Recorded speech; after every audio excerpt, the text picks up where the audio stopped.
multiply. God, all that I am, and find my heart on the altar again. Set me on fire, set me on fire. Take all I have in these hands and multiply. God, all that I am, and find my heart on the altar again. Set me on fire, set me on fire. Here I am, God, arms wide open,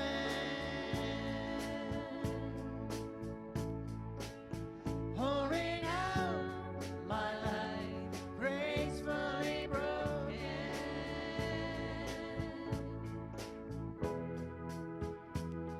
My heart stands in awe of your name. Your mighty love stands strong to the end. You will fulfill your purpose for me. You won't forsake me.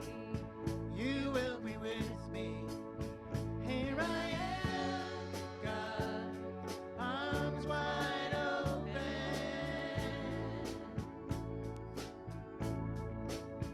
pouring out my life, gracefully broken.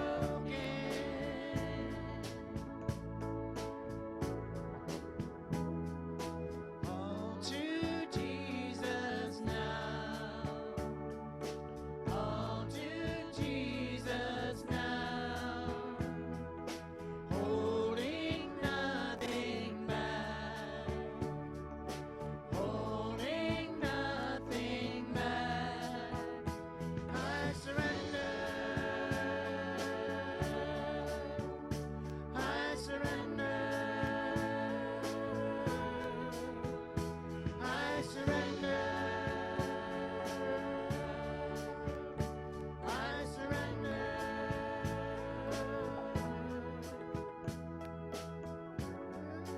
God, arms wide open, pouring out my life, gracefully broken.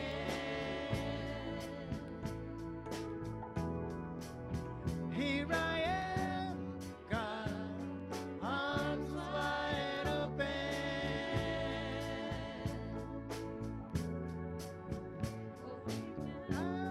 my life, gracefully broken.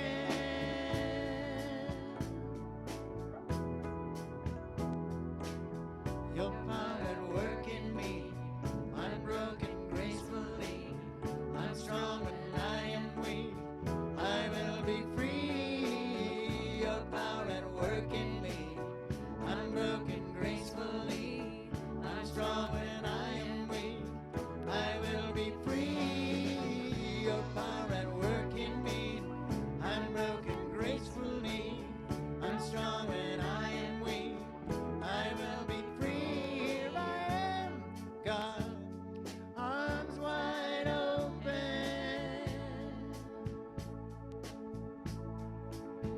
pouring out my life, gracefully broken.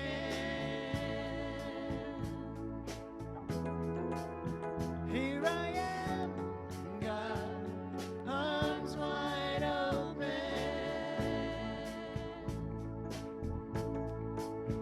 pouring out my life, gracefully broken.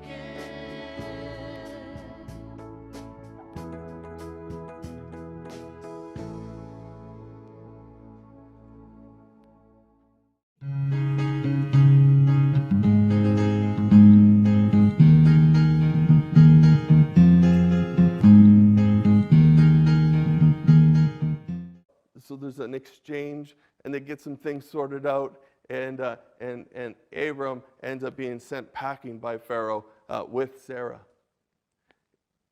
It eventually gets Abram back to Canaan, where God had planned to bring him in the first place. But it's quite an interesting little episode from a man that we consider a man of faith.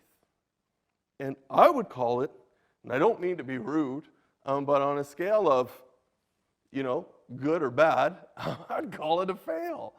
It's a fail. Abram, in fact, fails several times throughout his story, and it's always the same kind of thing. When Abram fails God, it's usually because Abram thinks that he needs to help God keep God's promise to Abram. You see, Abram can't become a great nation if Abram dies of starvation. So he's trying to help out here, and when he goes to Egypt, everything ends up sideways because Abram decided to lie. But God gets him turned around. It's been said, in fact, that this was pointed out to me by my friend Leon, who first mentioned to me that fail means first attempt in learning. F-A-I-L, first attempt in learning.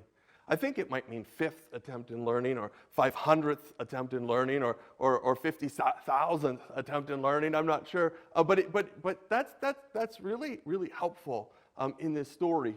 And I want us to appreciate that this is the beginning of Abram's story, and God's working in his life, and they're figuring things out.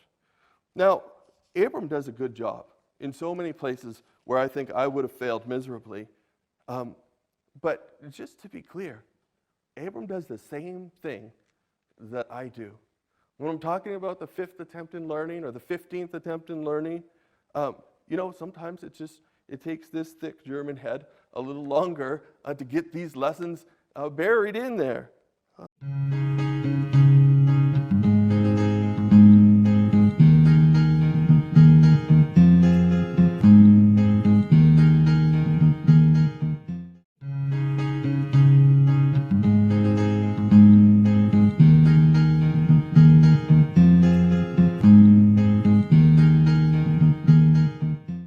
It's important to know that this beach right here actually gets beat to a pulp, and massive waves in November smash over it.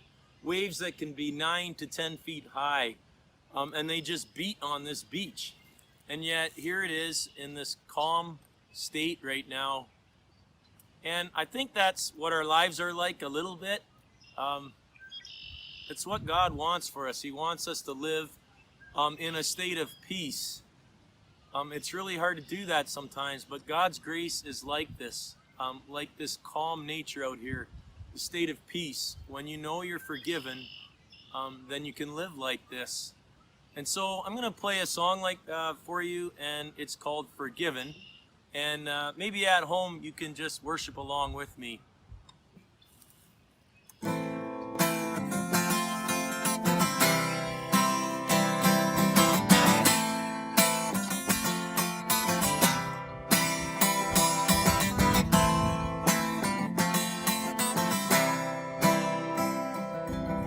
I'm the one who held the nail.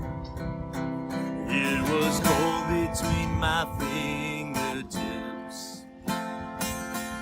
I've hidden in the garden. I've denied you with my very lips. God, I fall down to my knees with a hammer in my hand. You look at me, I'm so open, forgiven, forgiven. Child, there is freedom from all of it. Say goodbye to every sin. You are forgiven. Oh, I am forgiven. I've done things I wish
go big with my love. I can't wait to hear about it, Mabel. Mabel, would you help me to read a Bible verse that I'd like to share with the boys and girls before we go today? Sure. Okay, so it comes from the New Testament in our Bible. Woo. And it's from John in the New Testament. So if you open up our Bibles, it's kind of getting close to the back of our Bibles. Chapter 15, verse 12. Could you read that, Mabel? Sure. My command is this: love each other as I have loved you.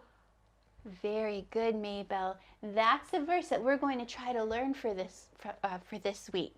So let's say it together, and we'll put some actions with it as well, okay? Let's do some actions. All right, so John chapter 15, verse 12. My command is this: love each other as I have loved you. So we'll try it again. John 15, verse 12. My command is this: love each other as I have loved you. What do you think? I love it. Oh, okay, that's what I want to hear. All right, Mabel, well, I guess it's time to say goodbye to our friends. Boys and girls, we're so glad that you were here. Keep on showing your love through your actions. And we'll see you soon. Bye-bye. Bye.